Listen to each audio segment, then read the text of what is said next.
আমরা ছাত্রীদের জন্য 4টি এবং ছাত্রদের জন্য 4টি, মোট 8টি কেন্দ্র আমরা নির্ধারণ করেছি। কালকে 26 তারিখ 26 আগস্ট কালকে থেকে আমাদের আনুষ্ঠানিক প্রচারণার কাজটি শুরু হবে। আমাদের অনেক ধরনের কার্ড আছে, আপনারা জানেন। একটা হচ্ছে হল কার্ড, আর একটা আমাদের ডিপার্টমেন্ট থেকে কার্ড আছে, আবার লাইব্রেরি কার্ড আছে। এবং যারা ফার্স্ট ইয়ারে 24-25 সেশনে যারা আছে তাদের হয়তো এখনো কার্ডই হয়নি, তাদের কাছে পেইড স্লিপ আছে। এই 4টার যে কোনো একটা দিয়ে কিন্তু ভোট কেন্দ্রে প্রবেশ করতে পারবে এবং ভোট দিতে পারবে। যারা ভোটার তারা ভোট কেন্দ্রে প্রবেশ করতে পারবে এবং ভোট দিতে পারবে। সুতরাং আমি আপনাদের মাধ্যমে আমাদের প্রিয় ছাত্রছাত্রী যারা ভোটার তাদেরকে উদ্দেশ্য করে বলবো, এই ব্যাপারে কোনো উদ্বিগ্ন হওয়ার কোনো কারণ নেই। ভোট কেন্দ্র আমাদের, আপনারা জানেন, আমরা যখন তফসিল ঘোষণা করেছিলাম তখন 6টি ভোট কেন্দ্র আমরা বলেছিলাম, কিন্তু এখন এই মুহূর্তে আমাদের যেহেতু ছাত্রী এবং ছাত্র এটি প্রায় অনুপাত কাছাকাছি 48% এবং 52%। তো সেক্ষেত্রে আমরা ছাত্রীদের জন্য 4টি এবং ছাত্রদের জন্য 4টি, মোট 8টি কেন্দ্র আমরা নির্ধারণ করেছি। সুতরাং এখন আমার মনে হয় না আর কোনো সমস্যা হবে। এই 8টি কেন্দ্রের মাধ্যমেই আমরা ভোট গ্রহণের কাজটি করব। আর এর মধ্যে আর ভোট কেন্দ্র বাড়ানোর কোনো পরিকল্পনা আমাদের নেই এবং লাগবেও না, এটি আমাদের ফাইনাল। মানে আমরা আমাদের খেয়াল করতে হবে কেন্দ্র কি, ওর ভিতরে পোলিং স্টেশন অনেকগুলো, মানে ভোট দেওয়ার কেন্দ্র একটা না, কিন্তু একটা বড় সেন্টারের মধ্যে অনেকগুলো পোলিং স্টেশন, ফলে আমরা অনেক না বুথ রুমের মধ্যে আরো অনেকগুলো বুথ পর্যায়ে অনেক। আমরা যথেষ্ট পরিমাণে আমরা একটা কেন্দ্রে যথেষ্ট পরিমাণে আমরা বুথ রাখছি। একটা কেন্দ্রে একাধিক হয়তো হল থাকবে, তাদের জন্য আলাদা আলাদা করে রুম থাকবে, আলাদা আলাদা করে আমাদের যথেষ্ট পরিমাণে বুথ রাখার আমরা পরিকল্পনা করেছি, যাতে করে নির্বিঘ্নে আমাদের ছাত্রছাত্রীরা ভোট দিতে পারে। সুতরাং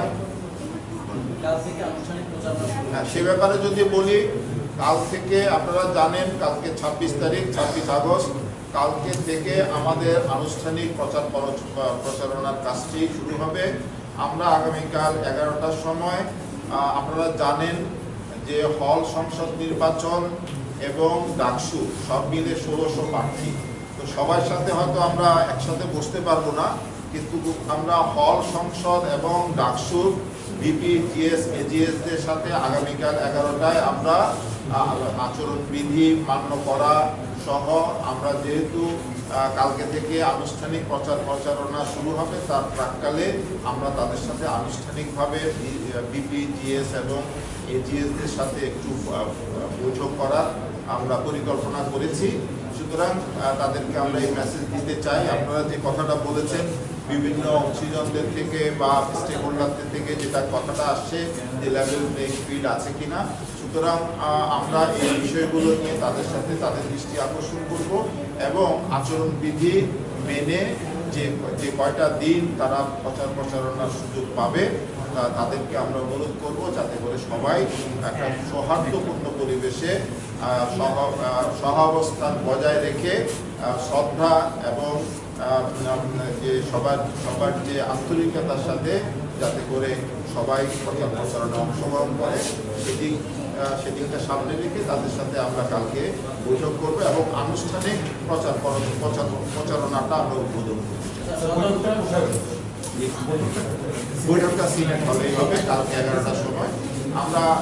আমরা ভিপি, জিএস এবং এজিএস ওনাদের সাথে আমরা আহ্বান করছি, কারণ আমরা বললাম যে সবার সাথে যেহেতু 1600 সবার সাথে আসলে বসার মতো স্কোপ এখানে নেই, জায়গাও নেই, সেজন্য ডাকসু এবং হল পর্যায়ে আমরা একটা স্টেক হোল্ডারের সাথে আমরা বলছি। আপনারা যেরকম দেখেছেন আমরা দেখেছি, কিন্তু আনুষ্ঠানিকভাবে আমরা এখনো আমাদের চিফ রিটার্নিং অফিসারের দপ্তরে কালকে রাতের যে বিষয়টি ছবিটা দেখেছেন সেটি আমরা অভিযোগ এখনো পাইনি। তো আর যেটি বলছেন যে আমরা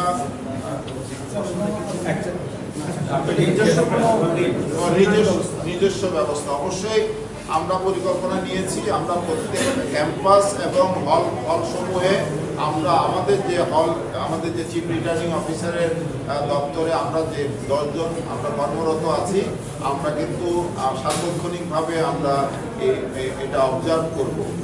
সেটা আপনারা দেখবেন, এটি কালকে থেকেই আমরা, আজকেও হতে পারে সন্ধ্যার পরে, তবে আমরা সারাদিনই আমরা এবং রাত সহ আমরা সেটি পর্যবেক্ষণ আমরা করব এবং পাশাপাশি আর আপনারা তো আসেনি, আপনারাও সেটি আপনারা দেখবেন।